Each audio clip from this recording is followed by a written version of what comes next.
Gareth, thank you for speaking to us today. No, thank you. I'm going to start off by addressing the £200 Sith Lord in the room, Darth Vader. Okay. Oh I my thought you meant God. it cost £200. I was like, No. it was more expensive than that. He's so evil and awesome in this movie, and it's just like the Darth Vader I've waited to see. Outside of the original trilogy, did you look to any other sources to how to portray him on screen? I have to keep certain things like spoiler free, but there were definitely influences on the film in general. There was what I would do when we first started is I'd get all my favourite films or films visually that I think might feel like Rogue One, and that included, there was a lot of Kurosawa in there, a lot of samurai films and war movies, obviously, things like Apocalypse Now and The Thin Red Line, Blade Runner and Alien, and essentially a lot of things from like the 60s and 70s, and because it felt like doing a period piece in some way doing this movie. It was like we wanted it to feel like it was.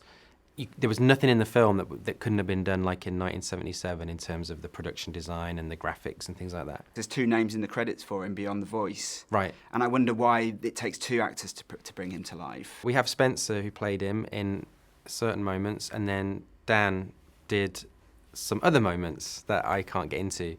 But yeah, it's just the process of making the film. We shot at different times throughout the year, and certain people were available more than others. The design of that costume and that mask, and the overall effect with the James Earl Jones's beautiful voice and the all that, it's incredibly powerful. So that stays with you. And yeah, when Darth turns up, everyone shuts up. It was funny because you kind of think to yourself, you just put someone in the suit and it's Darth, but it isn't at all. We had to audition like a lot of people to try and find people that could kind of do the walk and kind of feel like that's him.